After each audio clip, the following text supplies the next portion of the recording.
আপনি যেদিন মরবেন সেদিনও মানুষ ভাত খাবে। এই গ্রামবাসী ধোকা ধোকা, মহল্লাবাসী ধোকা, এগুলো সব ধোকা, সব ধোকা। বন্ধুরা ধোকা, স্ত্রী ধোকা, এগুলো সব ধোকা। সব ওই রাত্রে খানা খাবে, আপনারে দাফন করে আসে। আরো বেশি খাইব মানুষের ঘরের থেকে যাইতে আইনা ভাত খাওয়ায়। আও হারাদিন কাঁদছেন আমনে, শরীর দুর্বল হয়ে যাব খানা না খাইলে। ভাত খা, খানা বন্ধ না। লাশের সামনে, লাশের সামনে মুসলমান আজকে জানাজা, লাশ সামনে, এখানে দাঁড়াইয়া জিগায় খানাটা কোন দিন কইয়া লাইলে ভালো আছিল। কি আহা আহা, মানুষ কার জন্য শিক্ষালেন? এই মানুষগুলো তারা আজকে জিগায় খানাটা কোন দিন করবে। 4 দিন না খানাটা কি সোমবারে করলে ভালো হয় না মঙ্গলবারে করলে ভালো হয়? কদ্দুর অনবুঝ করে লাইলে ভালো আসিল, লোকজন কি আর আবার ফাইবেননি? হ্যাঁ, মানুষটিরে আবার কইটো আইবেন, আজকেই কইয়া লাইলে ভালো। ফলে জানাজার লাশের সামনে দাঁড়াইয়া আগে কইয়ালায় সবাই খেয়াল রেখেন সোমবারে খানা। আহ, এর নাম দুনিয়া, এর নাম দুনিয়া, এর নাম দুনিয়া। এই জন্য দুনিয়া বড়ই সার্থক। এটা রাক্ষস, শুধু গিলে খায়, তৃপ্ত হয় না, তৃপ্ত হয়। সেদিন আমি এক কুটিপতির বাড়িতে গেছি, অনেক বড় সম্পদশালীর বাড়িতে গিয়া তার বাসায় বাথরুমে গেছি। দেখি যে বাথরুমের যে দরজা, দরজার যে সিটকারি লাগায়, তো সিটকারিটা আছে, কিন্তু সিটকারিটা যেটার মধ্যে লাগাই ছোট্ট বল্টু একটা, এটার মধ্যে লাগাই যেটার মধ্যে আর এটা নাই। এবারে লাভ হইল কি, এটা কিদের মধ্যে লাগাই? কথা বুঝছেন না আপনি? লকটার এই ছোট ইয়াটা যেটার মধ্যে লাগায় আর এটা নাই। তা না, আমি বের হয়ে বললাম, হা ভাইয়া, এরই নাম দুনিয়া। দুনিয়া এমন একটা না একটা থেকেই যায়, সব চাহিদা, সব প্রয়োজন পূরণ হয় না, পূরণ হয়। আপনার লাশ যেদিন জানাজা হবে সেদিনও আপনার ঘরের হাজারো প্রয়োজন বাকি থেকে যায়, বাকি থেকে। পৃথিবী হাসবে ঠিকই, সিএনজিও চলবে, অটোও চলবে, সূর্যও ডুববে, চাঁদও উঠবে, রাতও শেষ হবে, দিনও আসবে, কেউ থামবে না আপনার জন্য। আপনি শুধু চলে যাবেন একা কবর, কেউ থামবে না। এরে বাপ, কেউ থামবে না। ছেলেরা আজকে বন্ধুর পাল্লায় পড়ে নষ্ট হয়ে যাচ্ছে। আহ, সমবয়সী বন্ধু তোমার উলঙ্গ ছবি দেখায়া, নর্তকী দেখায়া শেষ করে দিল, তুমি বুঝলা না। সমান সমান বন্ধু একসাথে তোমার জুয়ার আড্ডায়, মদের আড্ডায়, নারীর আড্ডায়। আহ, আফসোসের ব্যাপার। ভাবতেই শিখেন একজন মানুষ সুস্থ স্বাভাবিক, একজন সতেজ সবল মানুষ, সে কেমনে এত বোকা হয়, নিজেকে ধ্বংস করে। আমি যখন এখন এই মাত্র যে দিদা আসতেছিলাম গাড়ি দিয়া, একটা ছেলে প্রতিবন্ধী, ছোট একদম প্রতিভা, সে দাঁড়াইয়া রয়েছে মাঝখানে, মানে গাড়ির হরনও বোঝে না, কিছুই বোঝে না সে। পরে আরেকটা ছেলে ধরে তারে এক পাশ করে দেওয়াতে তারপরে আমার গাড়িটা আসছে এই এখানে। এখন এই ছেলেটা তো অবুঝ হইতে পারে, এই ছেলেটা তো প্রতিবন্ধী, সে তার ভালো মন্দ বুঝে না। কিন্তু তুমি ছেলে সুস্থ সবল স্বাভাবিক যুবক, তুমি কেমনে নিজের ভালোটা বোঝো না? তুমি কেমনে নিজের ভালোটা বোঝো না বলে? এত মানুষের জানাজা, কবরস্থান নাই এমন কোন এলাকা আছে বলেন? আপনাদের মহল্লায় কবরস্থান নাই? আপনারা কোনোদিন জানাজা পড়েন নাই? আপনারা লাশ দেখেন নাই? তাহলে জলজ্জান্ত মানুষ আজকে কবরে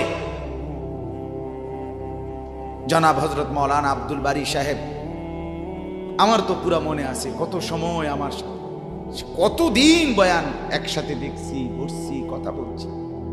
কোথায় হারিয়ে গেল? কোথায় চলে গেলেন?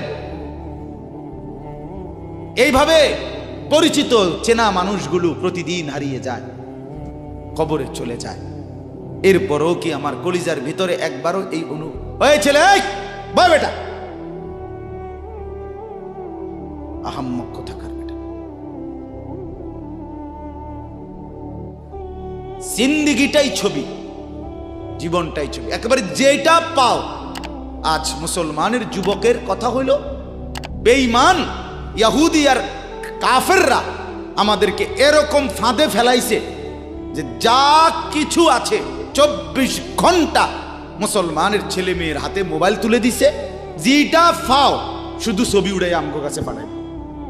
এটা কুত্তা হোক, বিলাই হোক, শুকর হোক, মানুষ হোক, গরু হোক, ছাগল হোক, হুজুর হোক, পাবলিক হোক, বেড়া হোক, বেড়ি হোক, জোয়ান হোক, বুড়া হোক, যেটা পাও যা শুধু ছবি উড়া। জিন্দেগির কাজে একটা। আহ, হায় হায় বাপ, তোমরা বুঝো না, বেঈমান তোমাদেরকে বেঁধে ফেলছে, আষ্টে পৃষ্ঠে বেঁধে ফেলছে, গিলে খাচ্ছে, গিলে। একটা সেকেন্ড সিদ্ধান্ত বেঈমানের যে মুসলমানের একটা নড়াচড়া তারা তাদের আড়াল হইতে দিবে না। কারণ এই মোবাইল, এই ইন্টারনেট, এই সব কিছু আমরা যাই ছবি উঠাই করি তাদের হাতে, তাদের কাছে এটার মূল নিয়ন্ত্রণ। তারা দেখে মুসলমানের যুবকদের হালাত কি, চরিত্রের অবস্থা কি, যুবতীদের হালাত কি। যুবতী তার রাত গভীরে অশ্লীল দৃশ্য পুরুষকে দেখায়, যুবক তার রাত গভীরে অশ্লীল কথা, জঘন্য কথা ভিন মেয়ের সাথে বলে। আহা, বেঈমান তখন হাসে, কাফের বেঈমানরা তখন হাসে যে হ্যাঁ দেখছো মুসলমানের অধপতন, মুসলমানের সন্তানের নোংরামি, মুসলমানের সন্তানের অসভ্যতা, এটা তারা হিসাব রাখে। এজন্য ভাইয়া জীবনের কদর করে। একজন হলে একজনই বোঝেন, দুইজন হলে দুইজনই বোঝেন। বাবাদেরকেও বলি, আমার ছেলেদেরকেও বলি, সবাইকে বলি, বাপ জিন্দেগির কদর করে। এই বলতেছিলাম, এটা আমাদের হায়াত, এটা আমাদের জীবনের সবচেয়ে বড় সম্পদ। এই সময়টা, এই হায়াতটা, আমার জীবন, আমার হায়াত, এটাই আমার সময়, এটাই আমার জীবন। যেটা ঘন্টা, মিনিট, সেকেন্ড, এটাই আমার জিন্দেগি। যেটা জিন্দেগি, এটাই ঘন্টা, মিনিট, সেকেন্ড। আমরা মরার আগে মানুষ বা অসুস্থ হইলে, অ্যাক্সিডেন্ট করলে, বুড়া হইলে মানুষে কয় না যে ভাই আমার আর সময় নাই, ঠিক কিনা বলে, আমার সময় শেষ, তার মানে হায়াত শেষ। তাহলে বোঝা গেল যেটা হায়াত এটাই সময়, যেটা সময় এটাই কি বলেন না, হায়াত। হায়াত, হায়াত কদর করেন, কদর। ও ভাই, ওই লাল গেঞ্জি, তুমি উঠা কথা বলো, তুমি বাহিরে গিয়ে কথা বলো, যাও। কাফেল কোথাকার, হে নগদ বুঝায়, হেরে অনেক বুঝাইতে আছে, বুঝতে কি কইছে। তুমি শোনো মিয়া, বললাম না, তুমি আলাদা শোনো। আমি এ ব্যাপারে কঠোর। 10 মিনিটের জন্য যদি বলি, আমার জিন্দেগির সিদ্ধান্ত, গাফেলকে বলবো না, অমনোযোগীকে বলবো না, এটা আমার জিন্দেগির ফায়সালা ইনশাআল্লাহ। সমবয়সী বরবাদ করে দিচ্ছে ছেলেদেরকে আজকে, এক সময় না ভালো হতে দিচ্ছে না। আহ, কোন মা বাপ তার সন্তানকে অসৎ করে গড়ে তোলে নাই। মা তার পেটের থেকে অসৎ সন্তান জন্ম দেয় নাই, পবিত্র সন্তান জন্ম দিয়েছিল। মায়ের বুকের পবিত্র দুধ খাওয়াইছিল, দুধ হালাল পবিত্র। মা পবিত্র এক সন্তান জন্ম দিছে। পরবর্তী এই সমাজ, এই সমবয়সী বন্ধু এই অশ্লীলতার বেহায়াপনার আড্ডা শেষ করে দিস, শেষ করে দিস। চল কোথায়? ওইখানে দেখছি দুইটা মেয়ে হাঁটতেছে, চল ফিসে ফিসে হাঁটি। চল কোথায়? ওইখানে চল একটু আড্ডা দিয়ে আসি। শেষ। 3টা বাজে বের হইছে, রাত 10টা বাজে ফিরছে। 7 ঘন্টা সমবয়সী 7-8 জন ছেলে একসাথে ঘুরলা, অথচ তোমার লগের এই 6 জন বন্ধু একবারও বলল না যে আসরের নামাজ পড়তি না, মাগরিব পড়বা না, এশার নামাজ পড়বা না। 7 ঘন্টায় যেই বন্ধুরা একবারও তোমারে 1 ওয়াক্ত নামাজের কথা বলে নাই, বিশ্বাস করো ছেলেরা, এটা বন্ধু না, এটা শয়তান ছাড়া আর কিচ্ছু না। এটা ইবলিস বেটা, এটা শয়তান, এটা তোরে শেষ করে দিবে। তোর আখেরাত তো শেষ করবে, তোর দুনিয়া তোরে অকর্মণ্য অপদার্থ বানাইয়া একটা আকামলা বানাইয়া ছেড়ে দিবে। শেষ পর্যন্ত এক বদনা আলগি দিতে আর ক্ষেত্রে বলতায়। তার মা যদি বলে 1 জগ পানি দাও, পাইতাম না। তার বাপেরে যদি বলে যে তার বাপের লেগে বাজারে এ বাড়িকে বইরা কুতুর বাদগুন দিয়ে আইও, পাইতাম না। কি পারতি না কেন? ভাল লাগে না।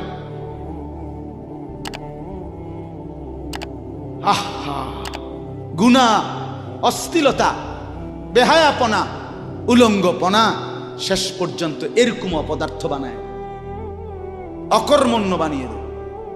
হযরত আব্দুল্লাহ ইবনে আব্বাস রাদিয়াল্লাহু তাআলা আনহু বলেন, প্রত্যেকটা গুনাহ মানুষকে দুর্বল করে দেয়। আপনি যতবার নারী দেখবেন ভিন নারী, খোদার কসম আপনার শক্তি সামর্থ্য দুর্বল হবে। জিনা, ব্যভিচার, মদ, জুয়া, সুদ, ঘুষ, অশ্লীল দৃশ্য, নাচ গান আপনাকে দুর্বল বানাবে। সাওয়াদান ফিল ওয়াজহ, চেহারা কালো করে দিবে। জুলমাতান ফিল কলব, অন্তর অন্ধকার করে দেবে। ওয়াহানান ফিল বাদান, শরীর দুর্বল করে দিবে। দাইকান ফির রিজক, রিজিক সংকীর্ণ করে দিবে। বুগদাতান ফি কুলুবিল খালক, মানুষের চোখে ঘৃণিত বানায় দিবে। এই 5টা ক্ষতি। প্রত্যেক গুনাহ কয়টা ক্ষতি করে? চেহারা কালো বানায়, অন্তর অন্ধকার বানায়, শরীর দুর্বল করে, রিজিক সংকুচিত করে, কমিয়ে দেয়, মানুষের চোখে ঘৃণা তৈরি, ঘৃণা তৈরি। আপনি 2টা ছেলে একসাথে মনে করেন বিড়ি খায়, সিগারেট খায়, গাঁজা খায়, একসাথে হেরা 24 ঘন্টা চলে, একসাথে মোবাইলে ছবি দেখে, নাচ দেখে, ভিডিও দেখে, অশ্লীল। এরকম 2 জনের আলগা করে একজনের জিগান তোর লগের হেতে কেমন, হেতে কি করবো? উনি জোনায়েদ বাগদাদি। কথা বলেন না কেন? হে বলবো এটা নাকি? সে বলবো যে অসভ্য। তাইলে কি বুঝা গেল? আপন যার লগে চলছিলা তুমি, হেইতেও তো তোমারে অসভ্য। অসভ্যকে অসভ্যও অসভ্য বলে, সভ্যরাও অসভ্য। এই কথাটা জরুরি। দুশ্চরিত্রকে, মন্দকে মন্দ লোকেও মন্দ বলে, ভালো লোকেও কি বলে? মন্দ। নেককার এর উল্টাটা। একটা লোক নামাজি, চরিত্রবান, দিনদার, আল্লাহর পথে চলে, ছেলেটা নামাজ পড়ে, যুবক, সমাজের যে কোনো কাউকে খারাপ, একার গাঁজাখোর, ফুট্টাখোর, বাবাখোরকে জিগান যে এই লোকটা কেমন, সে বলবে ভাই আমি খারাপ হইতে পারি, কিন্তু তবে হেতে ভালো। ঠিক কি না বলে? হ্যাঁ। এজন্য প্রিয় বন্ধু, আবারও বলছি, বাপ জিন্দেগি নষ্ট করেন, হায়াতের কদর করেন, জীবনের কদর করেন, জীবন সুন্দর করেন। আপনার দিকে আপনি নজর দেন, আপনার দিকে। ছেলেদেরকে বলি, বাবা তুমি তোমার আপাদমস্তক দেখো, তোমার এই চুল মুসলমানের তো তুমি খেয়াল করো। গোটা পৃথিবীতে এই আজকে ছেলেদের, তোমাদের যাদের চুল বড় বড় এলোমেলো, এগুলো সবগুলো ইয়াহুদিদের চুল। আর এই ইয়াহুদির, এই জালেম ইসরায়েলের এই ইয়াহুদিরা বলছে গাজা, ফিলিস্তিনের মুসলমানের এরিয়াকে 24 ঘন্টার মধ্যে বলছে ছেড়ে দিতে। রক্তে ভাসায় ফেলতেছে মুসলমানের তাজা খুন। আজকে 75 বছর একটানা মুসলমানের রক্ত ঝরাচ্ছে ফিলিস্তিনে এই ইসরায়েলের ইয়াহুদিরা। এই সমস্ত চুলের কাটিং এগুলো ইহুদিদের, বিশ্বাস কসম এটা তাদের ডিজাইন। কেন? তারা দাজ্জালের জন্য পৃথিবীকে সাজাইতেছে। হাদিসে আছে দাজ্জালের চুল হবে, নবীজি বলছে দাজ্জাল হবে যুবক এবং দাজ্জাল হবে এলোমেলো চুলওয়ালা। আল্লাহর নবীর হাদিস, কসম, বুখারী মুসলিমের হাদিস। এই জন্য দাজ্জালের চুল হবে আউলা ঝাউলা চুল, স্বাভাবিক চুল না। আজকে জন্য ইহুদিরা দাজ্জালের চুলের ডিজাইন আমাদের সন্তানদের কাছে পরিচিত করে দিছে আগের থেকে। এই জন্য আমি সবার কাছে অনুরোধ করলাম, বাবা প্রত্যেকেই আল্লাহর ওয়াস্তে নিজেকে নষ্ট করে। গুনার কথা বলার পরে তুমি গান শোনো, নাচ দেখো, অশ্লীল ছবি দেখো, এক ওয়াক্ত নামাজ পড়ো না, এরপরে যদি তোমারে কেউ বলার পরে তুমি হাসো, মনে করো তুমি প্রতিবন্ধী। এটা মনে রেখ, মানে তোমার গায়ে কিছুই হলো, লাগলো না, এটা কিছুই মনে হলো না। হায় হায়, আমি উলঙ্গ ছবি দেখি, একটা সেজদা দেই না কোনোদিন, 1 বছরে কোনোদিন আমি ফজরের নামাজ পড়ি নাই, এরপরে যদি কেউ বলার পরে তোমার মনে মুখে হাসি হয়, এতে হাসে, তো বুঝতে হবে এটা মানসিক সমস্যা। হ্যাঁ হ্যাঁ, এ প্রতিবন্ধী, এ মাতাল, অসুস্থ। আমি নিজে পাবনা, গত মাসে আমি পাবনা গেছিলাম, বিকাল বেলা আসরের নামাজের পরে পাবনা মানসিক হাসপাতাল, যেটা আমি নিজে দেখতে গেছি, আমার ওই এলাকার ওরা নিয়ে গেছে, এই বাংলাদেশের সবচেয়ে বড় মেন্টাল হসপিটাল যেটা। আমি মাগরিব পর্যন্ত পাবনা মানসিক হাসপাতাল ঘুরে ঘুরে দেখছি, ভিতরে অনেক ওয়ার্ডে গেছি। ছেলেদেরকে বলি, বাপ তোমরা শোনো আমার কথা, আল্লাহর কসম আমি নিজ চোখে দেখছি। এই গত মাসে আসর থেকে মাগরিব অনেকগুলো ওয়ার্ড আমি ঘুরে দেখছি। এই যতগুলো ওয়ার্ডে পাগল আছে সবটিতে ভরা, কসম আমি নিজ চোখে দেখছি। 100 জনের মধ্যে 2 জনও বুড়া নাই, সব যুবক, সব যুবক। বিশ্বাস কর বাপ, আল্লাহর নাফরমানি করে জিন্দেগি তামাশা বানাইও না। নারী দেখতে দেখতে, অশ্লীল ছবি দেখতে দেখতে, মোবাইল টিপতে টিপতে, আল্লাহকে সেজদা না করতে করতে চোখ কোনখানে গেছে গিয়া দেখো। 2 পাশের সাফা কদ্দুর ভিতরে ঢুকছে দেখো। শুধু না চুলের বাড়ি মারো।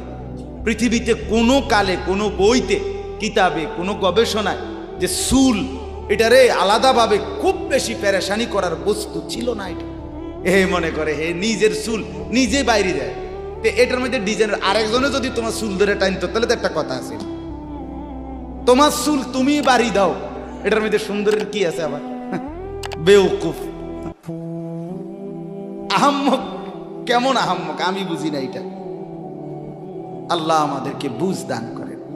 আমার বাপ 2টা আয়াত পড়ছি, আমি তর্জমা বলি। আল্লাহ তাআলা বলেন, ওয়াতলু মা উহিয়া ইলাইকা মিন কিতাবি রাব্বিক।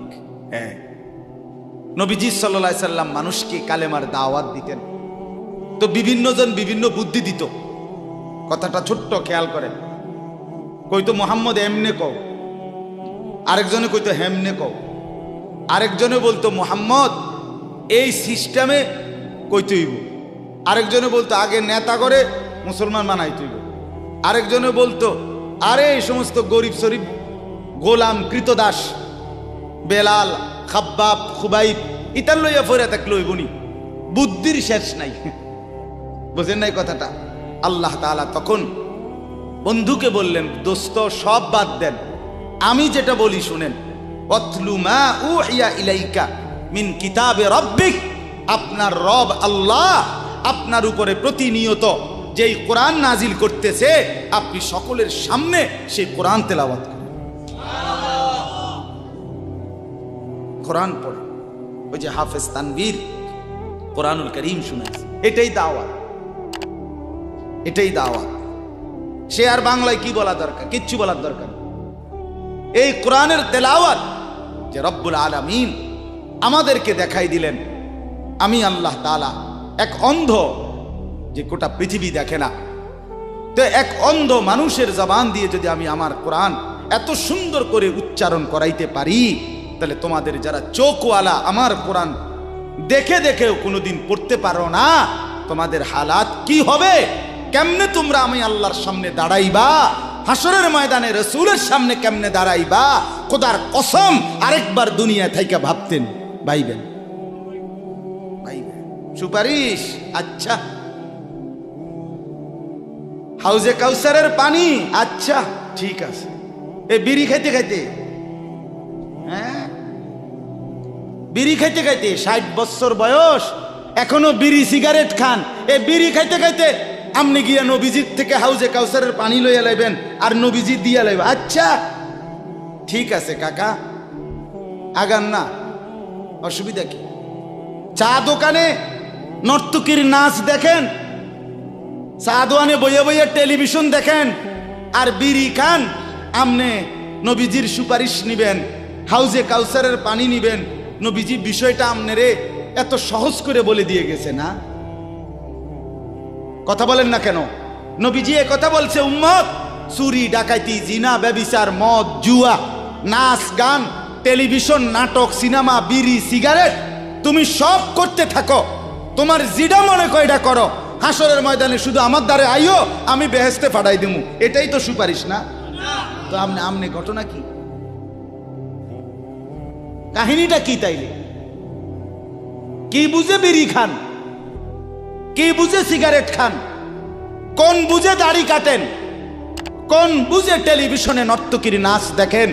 আজ 20 বছর ধরে যার ঘরে রঙিন টেলিভিশন চলে, নাচ গান সিনেমা নাটক নর্তকীর ছবি, আমনের বউ বাচ্চা বছরের পর বছর আমনের ঘরে বইয়া সোফাত বইয়া বইয়া টেলিভিশনে নাচ গান দেখে, আমনে মরতেন না?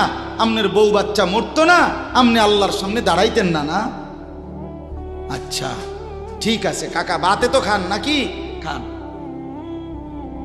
খাইতে থাকেন, খাইতে থাকেন। দুনিয়া ভোগ করতেছেন বলে আখিরাতকে বরাবর মনে করছেন নাকি?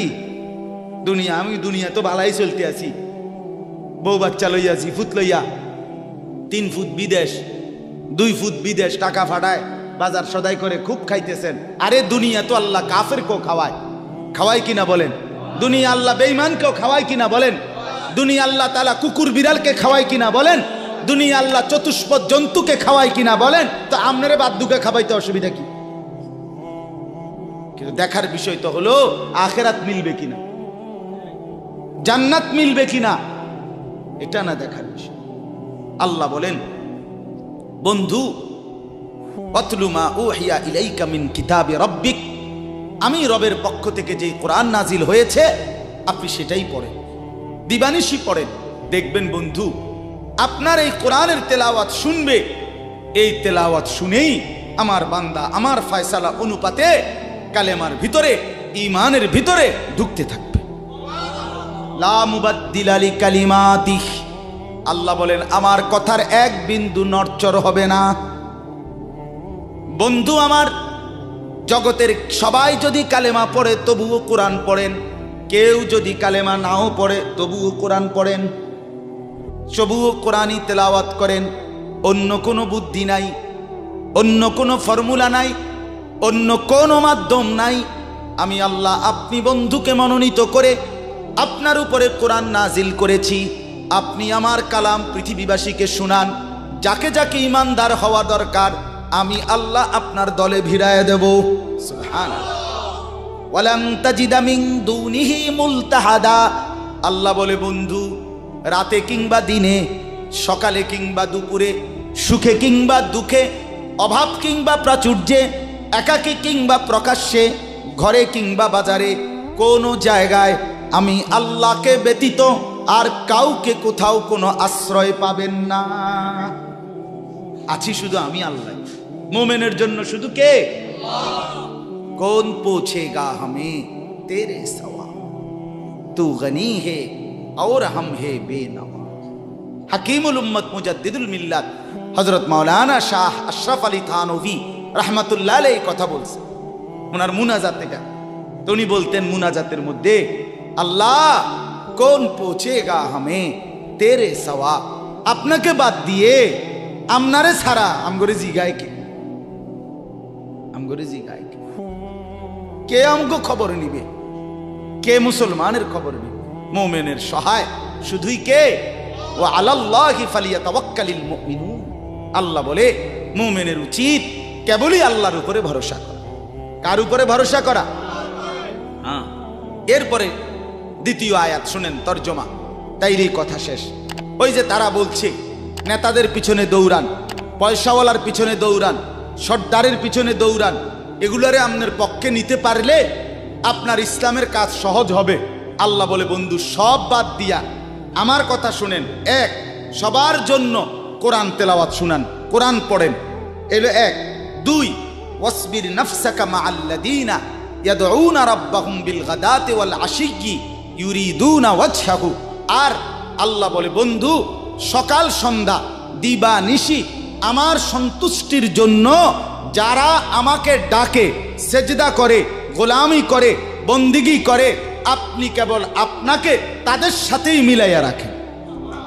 এবার গরিব না ধনী, সম্পদওয়ালা না সম্পদশালী, সুস্থ না দুর্বল, কিচ্ছু দেখেন না, সেজদা করে যে তাকে সঙ্গী বানান, তার সঙ্গী থাকে। আমাকে যে ডাকে, আমার গোলামি যে করে, ও এতেরে লইলে ভালো হইব, হেতেরে লইলে ভালো হইব, ইতান থৌ না। আপনি লইবেন কারে? আমারে ডাকে যায়। কথা বুঝছেন না? সে একদমই দুর্বল হোক। এরপরে আল্লাহ বলেন, ওয়ালা তাদু আইনাকা আনহুম তুরিদু জিনাতাল হায়াতিদ দুনিয়া। বড় নেতা, বড় মালওয়ালা, বড় সর্দার, বড় ক্ষমতাওয়ালা, বড় পয়সাওয়ালা, তারে লইলে দুনিয়ায় খুব ঠাটবাট দেখা যাবে, শান শৌকত দেখা যাবে। এই লোভে, এই আশায়, এই ইচ্ছায় আপনি এই দুনিয়াদারদের দিকে ফিরাও চাইয়েন না। আল্লাহ নিষেধ করছে, ফিরাও তাকাইয়েন না। ওয়ালা তুতি' মান আগফালনা কলবাহু আন যিকরিনা ওয়াত্তাবা হাওয়াহু ওয়া কানা আমরুহু ফুরুতা। আল্লাহ বলে তিনটা ত্রুটি যার, তার সাথে কখনোই চলবেন না। এক, যার অন্তর আমার স্মরণ, আমার জিকির, আমার বন্দিগি থেকে খালি। দুই, যে সব কাজে নিজের মন মতো চলে। তিন, যে গুনাহ এবং নাফরমানির ক্ষেত্রে সীমা লঙ্ঘন করে। মিশা কথা তো কয় হঠাৎ হঠাৎ না, টানা 30 বছর। সুদ খায় তো মাঝে মধ্যে না, যে 20 বছর। কথা বোঝেন নাই? ওজনে কম দেয় এবার কোনো মাঝে মধ্যে না, আজকে ব্যবসায়ী এবার এটা বানায় লাইছে। কথা বুঝেন? টেলিভিশন দেখে এবার বউ বাচ্চা, সপ্তাহে একদিন না, প্রতিদিন। তাহলে এটা কি গুনার উপরে কি সীমালং? কথা বলেন, এটা গুনার উপরে কি সীমালং? আল্লাহ বলে গুনাহের মধ্যে যে সীমা লঙ্ঘন করে, মনের ইচ্ছা মতো যে চলে, আমি আল্লাহর স্মরণ যে করে না, তাকে অনুসরণ করবেন না। আজকে এটাই কথা। মসজিদ, মাদ্রাসা, হাফেজ, তালিবে ইলম, কোরআনের খেদমত যেখানেই হয়, আপনাদের উচিত তাদেরকেই সঙ্গী বানানো, তাদের সাথেই থাকা, তাদেরকেই ভালোবাসা, তাদের সাথেই জিন্দিগি কাটানো। কারণ কি? কারণ এরা 24 ঘন্টা আল্লাহকে ডাকে, আল্লাহর গোলামির সেজদা করে। মাদ্রাসাই একমাত্র এমন জায়গা যেখানে 6 মাসের 6 বছরের বাচ্চাও অজু করে, 5 ওয়াক্ত নামাজ পড়ে, আবার 40 বছরের হুজুরও অজু করে, নামাজ পড়ে। মাদ্রাসাই এমন একটা ঘরকে বলে যে ঘরের সবাই 5 ওয়াক্ত আল্লাহর বন্দেগী করে। বলেন আলহামদুলিল্লাহ। এজন্য আজকে মোহাম্মদপুর হাফেজ মরহুম রুহুল আমিন হাফিজিয়া মাদ্রাসায় 3খানা আপনারা ভালোবাসবেন। ছোট হোক, বড় হোক, কম হোক, বেশি হোক, কিন্তু আপনার কলিজার মধ্যে যেন এটার প্রতি ভালোবাসা, আন্তরিক। কার নামে হইছে, কে করছে, কে মাতবরি করে, কে চালায়, এত তা নামের দরকার নাই। আমারে কি আর মুলাইনি, আমগরে কি আর জিঙ্গাইনি, টেয়া দিলে কি লাভ হইব? নামও তো লইতো না 2 দিন পরে। আমনে কিচ্ছু না, কেউ নাম না নেক, কেউ স্মরণ না করুক, খোদার কসম আর শাজিমের গায়ে আপনার নাম উঠে যাবে। রসুলের সাহাবী যতজন, সবার নাম আজকের পৃথিবীর কোনো কিতাবে নাই। সব সাহাবীর নাম নাই। লক্ষ সাহাবীর নাম কেউ জানে না, কোথাও নাই, নামে নাই ডাইরেক্ট। তো কিছে ওনারা মার গেছে নাকি? কথা বলে কোরআনুল কারিমে নবীদের নাম আছে 25 জন। কয়জন? তো নবী মোট 25 জন। তো কত? 1.25 লাখ আম্বিয়া, 1.25 লক্ষ আম্বিয়া নবী। তাহলে 1.25 লাখ নবীদের মধ্যে 25 জনের নাম আছে। তো যাদের নাম আল্লাহ উল্লেখ করে নাই এরা মার খেয়েছে নাকি? তো কি কথা বলেন? অতএব আমরা প্রত্যেকে ইনশাআল্লাহ কোরআনকে ভালোবাসি, আল্লাহওয়ালাদের সাথে থাকি, নামাজি মুত্তাকিদের সাথে চলবো। বলেন ইনশাআল্লাহ। মাদ্রাসাকে ভালোবাসবেন, দ্বীনকে ভালোবাসবেন, কোরআনকে ভালোবাসবেন। ছেলেদেরকে বলি, বাপ আমি শক্ত কথা বলছি, বাপ আবারও অনুরোধ করি, তোমরা আমার সন্তান, তোমরা আমারই ভাই, তোমরা আমাদেরই ছেলে, তোমরা আমাদেরই বন্ধু। দুশ্মন তোমাদেরকে নিয়ে পুতুল খেলছে, যা মন চায় তাই করাচ্ছে। না বন্ধু, তোমরা প্রত্যেকেই 5 ওয়াক্ত নামাজ পড়ার চেষ্টা করো, নিজের চরিত্র সুন্দর করো। ভিন নারী মোবাইলে কিংবা রাস্তায় দেখো না বাপ। চুল সহজ সুন্দর স্বাভাবিক চতুর্দিকে সমান করে চুল কাটো, মাকে সেবা করো, বাপকে সম্মান করো, মহল্লার আলেম ওলামাকে মহব্বত করো, দ্বীনকে ভালোবাসো, মাদ্রাসা মসজিদকে ভালোবাসো। আল্লাহ বরকত দিবে, দুনিয়াও সুন্দর হবে, আখেরাতও সুন্দর হবে। আল্লাহ তাআলা আমাদের সবাইকে কবুল করেন।